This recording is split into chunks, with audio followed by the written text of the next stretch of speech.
Hi, it's Joel Sharpton at The Rogues Life on Twitter. You can also subscribe to my podcast, Me and the Geek, where we have a different conversation every week with a geek about their geeky world. Everybody's geeky about something. We want to help you find your geek with meandthegeekpod.com. This video series, though, is reviewing the Daredevil series from Marvel and Netflix. It's available now. All 13 episodes of the first season are out, and we've been breaking it down episode by episode. Here we're going to be talking about episode 10, Nelson v. Murdock. And if you haven't watched the whole series, I strongly suggest, or if you at least haven't watched up through episode 10, I strongly suggest you stop the video and wait until you're all caught up. Watch it with us episode by episode as you go through it for a little bit more insight.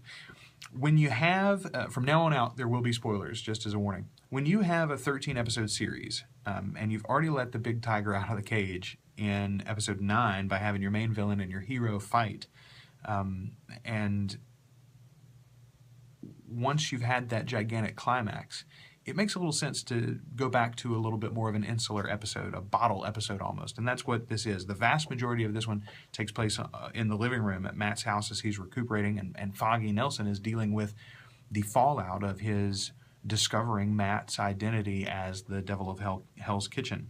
The question for me going into this episode is, would Foggy have approved if Matt had let him in on what was going on from the start? If Matt had told Foggy the very first time that he went out as a vigilante what he was doing and why, if Matt had let him know about his extra senses or his hyper senses, would Foggy have had as much of an issue with it?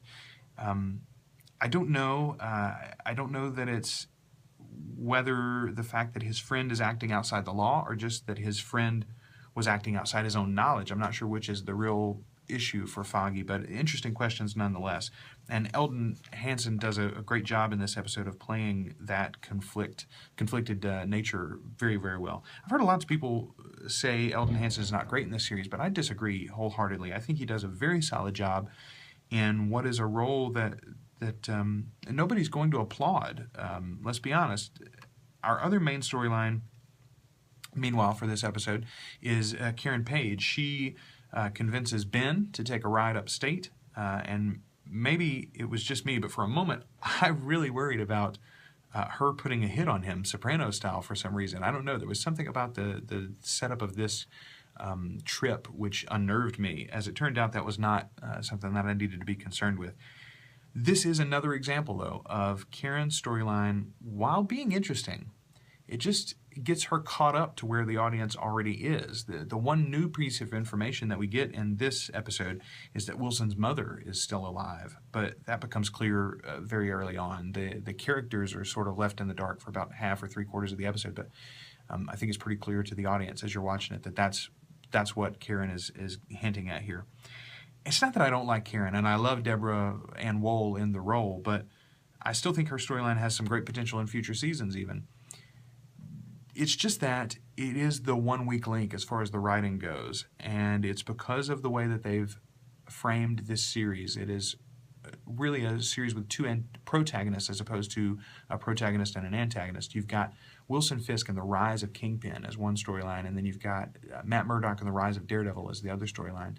And because of the fact that we're seeing both storylines behind the scenes with those characters, when you've got these secondary characters like Karen and Foggy, or even Ben Urich to some degree, we already know what they're looking for. We already understand the secrets that they're hunting, and while there is some interesting drama to be had in their reactions to the information itself is not surprising for us or really even entertaining. So it just slows that storyline down a little bit. Even as I say, it is the weak link. Weak link is too strong a phrase, really, because there are other things in the storyline that I enjoyed. It's just one of those little nitpicks that you can throw in when a series is this good, and what a great series it has been.